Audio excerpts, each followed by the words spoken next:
দেশের বিভিন্ন জায়গায় আরো কিছু খবর নিয়ে এবার একটি ডেস্ক রিপোর্ট। বাংলাদেশ থেকে ধর্মীয় সংখ্যালঘু কথাটা জাদুঘরে পাঠাতে হবে বলে মন্তব্য করেছেন বিএনপির চেয়ারপারসনের উপদেষ্টা ডাক্তার জিয়াউদ্দিন হায়দার। দুপুরে ঝালকাঠির মদনমোহন আখড়া মন্দিরে সনাতন ধর্মাবলম্বীদের সাথে মতবিনিময় সভায় তিনি একথা বলেন। বিএনপির যুগ্ম মহাসচিব অ্যাডভোকেট আব্দুস সালাম আজাদ বলেছেন, দেশের গণতন্ত্র পুনরুদ্ধারে নির্বাচনের কোনো বিকল্প নেই। মুন্সিগঞ্জের লোহজংয়ে স্বেচ্ছাসেবক দলের ৪৫তম প্রতিষ্ঠা বার্ষিকী উপলক্ষে আলোচনা সভা, বর্ণাঢ্য র্যালি ও বৃক্ষরোপণ কর্মসূচিতে প্রধান অতিথির বক্তব্যে তিনি একথা বলেন। এদিকে আওয়ামী লীগের নিয়োগ দেওয়া শিক্ষকদের প্রিজাইডিং অফিসারের দায়িত্ব দিয়ে কোনোভাবে সুষ্ঠু নির্বাচন সম্ভব নয় বলে মন্তব্য করেছেন স্বেচ্ছাসেবক দলের কেন্দ্রীয় নির্বাহী কমিটির সহসভাপতি ডাক্তার জাহিদুল কবির। স্বেচ্ছাসেবক দলের ৪৫তম প্রতিষ্ঠা বার্ষিকী উপলক্ষে বর্ণাঢ্য র্যালি ও আলোচনা সভা হয়েছে টাঙ্গাইলে। সকালে কেন্দ্রীয় শহীদ মিনার থেকে র্যালিটি শহরের গুরুত্বপূর্ণ সড়ক প্রদক্ষিণ করে।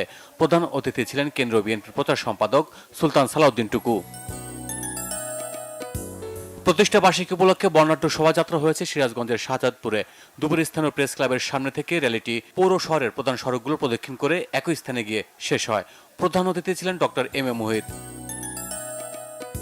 জামাতের কেন্দ্রীয় সহকারী সেক্রেটারি জেনারেল মাওলানা আব্দুল হালিম বলেছেন, আওয়ামী লীগ জামাত ইসলামকে রাজাকার ট্যাগ দিয়ে কোণ ঠাসা করে রাখতে চেয়েছিল।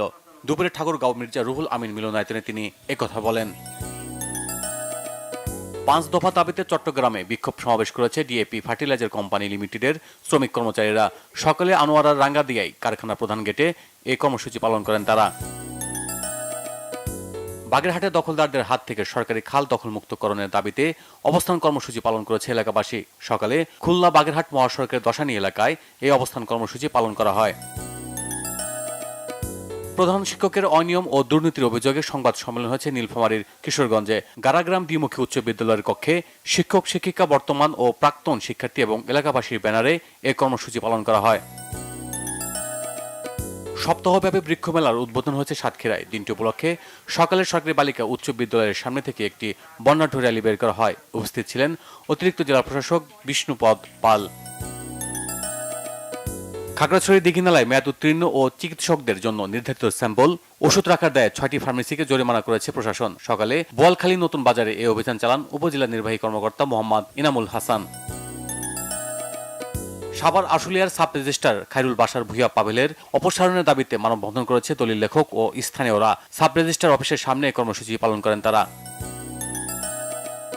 চাঁদাবাজ ও মাদক ব্যবসায়ীদের ষড়যন্ত্রমূলক মিথ্যা মামলা ও প্রবাসীর বাড়ি ঘর ভাঙচুরের অভিযোগে সংবাদ সম্মেলন হয়েছে নরসিংদীতে। দুপুরে মাধবদী প্রেস ক্লাবে এতে লিখিত বক্তব্য পাঠ করেন ভুক্তভোগী পরিবার। Bangla vision news desk.